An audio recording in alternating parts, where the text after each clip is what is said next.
Alright, I'm Sean Cassidy, and this is the Halo 3 ODST Uplift Nature Reserve mock. So this is a wonderfully large model. What exactly are we looking at? It's from Halo, I'm assuming? Yep, it's from Halo 3 ODST, and it's the last mission in the game where all the ODSTs essentially fall back to this building right here and wait for evacuation, and you have to fight off hordes and hordes of Covenant, and so that's kind of what I've depicted here. Very cool, very cool. Now, such a large build, I always find these to be somewhat of a logistical challenge in terms of coordinating like what you're going to build, how you're going to do it, all that stuff. So how did you go about building this? What was your first step? Well, I've always done collabs, as you know, and this year, instead of that, I decided to try to do a large-scale build on my own. And to start, I went through the game and started looking at the building through the theater mode and kind of getting an idea of how big it could be in Lego form.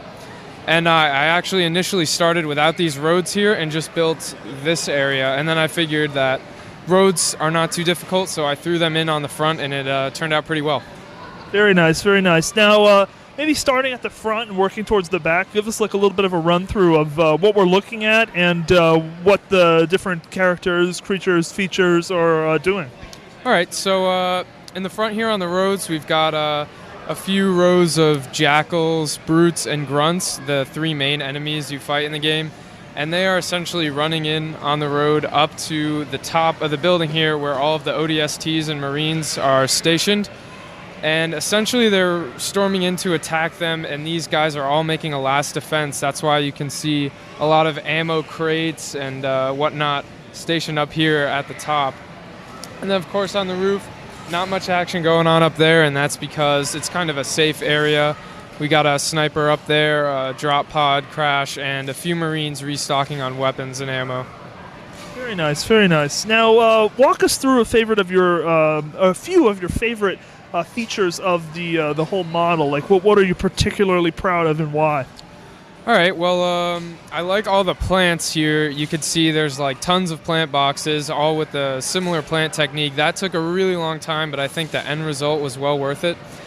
And then a few other details I incorporated to make it look a lot like New Mombasa, which is the city it takes place in, where these details over here on the plant boxes, which include the graffiti that people spray when they found out the world was kind of ending due to an alien invasion, as well as the health boxes that you see throughout the game. Another cool feature is right here on the front.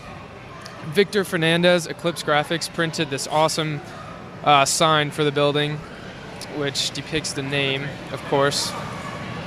Very cool, very cool. That's an awesome, awesome creation. I guess maybe I'm trying to think. Like, when I see a build this big, I'm always perplexed at how it arrived in one piece or not one piece, depending. How did you break down for transit?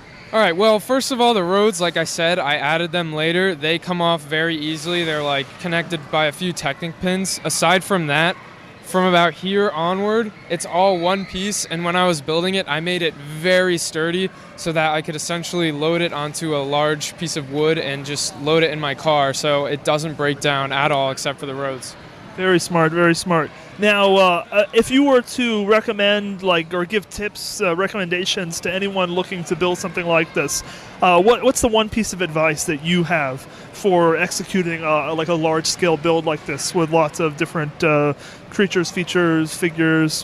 What would you wish you knew before you started out? I'd say just get a basic plan going first. If it's off a reference like mine, go through the game and kind of map out what you're going to put where and stuff. If it's not from a reference, just get a good plan going so you know what goes where and how big to make everything.